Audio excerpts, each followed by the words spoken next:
حضرت موسیٰ علیہ السلام اور سمندر کا راستہ۔ بہت سمے پہلے مصر کی زمین پر فرعون کا راج تھا۔ فرعون نے لوگوں پر بہت ظلم کیا، انہیں غلام بنا کر کام کروایا۔ اس بیچ اللہ نے حضرت موسیٰ علیہ السلام کو چنا تاکہ وہ فرعون کی شکتی کے خلاف کھڑے ہوں اور اپنے لوگوں کو آزادی دلائیں۔ حضرت موسیٰ علیہ السلام نے اللہ کی عبادت اور فرمان کا پالن کرتے ہوئے اپنی قوم سے کہا، ہمیں بس اللہ پر بھروسہ رکھنا ہے اور اس کی راہ پر چلنا ہے، وہ ہمیں راستہ دکھائے گا۔ قوم نے ان کی بات سنی، لیکن راستہ آسان نہیں تھا۔ فرعون نے ان کی قوم کو پکڑنے کے لیے بڑی فوج بھیج دی۔ تلواریں چمک رہی تھیں اور گھوڑے دہاڑ رہے تھے۔ لوگ ڈر گئے، کچھ بولے، موسیٰ، اب ہم پکڑے جائیں گے، ہم کہیں نہیں بھاگ سکتے۔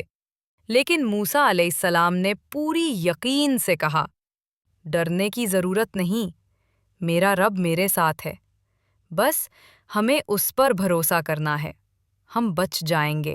جب وہ بھاگتے ہوئے ایک سمندر کے پاس پہنچے تو انہوں نے دیکھا کہ پانی بہت گہرا اور چوڑا تھا۔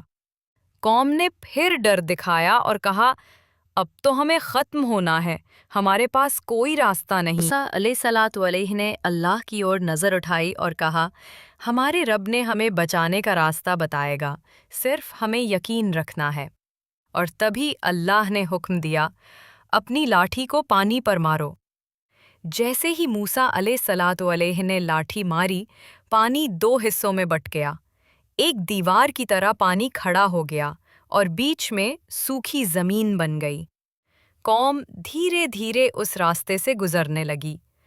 ہر قدم پر ان کا بھروسہ مضبوط ہو رہا تھا اور ڈر کم ہو رہا تھا۔ فرعون کی فوج نے پیچھا کیا، لیکن پانی نے ان کا راستہ روکا۔ جب موسیٰ علیہ الصلوۃ والسلام اور ان کی قوم سرکشت پہنچ گئے تو اللہ نے پانی کو پھر سے جوڑ دیا اور فرعون کی فوج ڈوب گئی۔ سیکھیں اس کہانی سے۔ 1. بھروسہ سب سے بڑی طاقت ہے۔ جب سب راستے بند لگیں تب بھی اللہ پر یقین رکھیں۔ 2. دھیرے اور صبر۔ کٹھن پرستھتیاں کیول آپ کی طاقت بڑھانے کے لیے آتی ہیں۔ 3. ایمان کی شکتی۔ انسان کے لیے اسمبھو دکھنے والی چیزیں اللہ کے لیے آسان ہیں۔ 4. سچائی اور نیائے کی جیت۔